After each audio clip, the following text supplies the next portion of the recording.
In this lesson, let's discuss the SEO methodology. That is a process that you can use when implementing SEO generically for any site. It really consists of these following steps. Usually, you're going to begin with a research phase where if you're working with a client or internally, you're going to define goals. That is, what are we trying to accomplish? What pages do we want to see more traffic in? What kind of conversions do we want to have? You'll also investigate different keywords based upon your personas or the different portions of the sales funnel that you might target. There's often some competitive analysis that takes place here. And then because SEO, like most digital marketing activities, is a iterative process, you'll define some of the tests you want to run. So for example, let's see if we change something on our site, does it improve against the goal that we've defined, right? So you want to define those goals and then define the tests that are going to help prove out those goals. The next phase, once you have that, is to do a very comprehensive site audit. So in this case, you would be looking at inhibitions to whether or not you're indexed, or is your site accessible, what is your content like, and do some analysis of the authoritativeness of your links and your link building process. So research first, and then do a site audit. Oftentimes, these two steps could be conflated and done at the same time, but nonetheless, there's a first step and a second step. Later, once you have done your keyword research and you've audited your site for the different types of issues it might have, then you want to move into your optimization.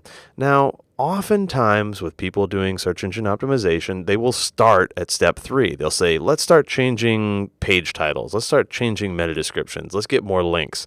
And they haven't done the necessary research and audit steps to really make the most of these optimization phases. So this includes things like, is our content optimized? Can we do any technical optimizations? All different variety of things in there. And again, those relate to some of the tests that you want to run. Once you've done and optimized some of your pages, then you can move into the amplification phase. That is, let's get links to these pages that we've optimized. So doing backlink analysis, identifying different sources for links, things like that, using social media to get the word out about different pages that you want to see if you can improve the conversions or traffic to. And then you want to, very importantly, use this 5th step, which is measure what you've done against the test that you define and report on it. Say, hey, how have we done? Are the things that we're doing measurable? Have they had the desired impact? If it looks like it hasn't had the desired impact, that's fine sometimes. Learning means that you sometimes are successful, sometimes you're unsuccessful, but you want to make sure that you establish good goals and define those tests in the beginning so you can measure and report against them. Another way to look at this methodology is to say, in step 1, we're really defining the competitive landscape, right? We're talking to our internal stakeholders or our clients and defining the competitive landscape.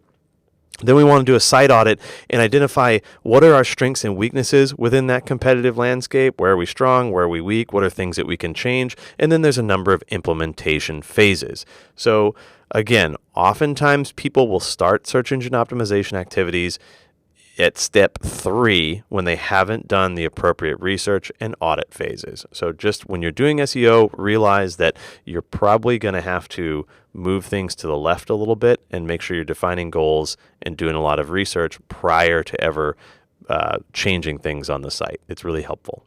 Hope that helps.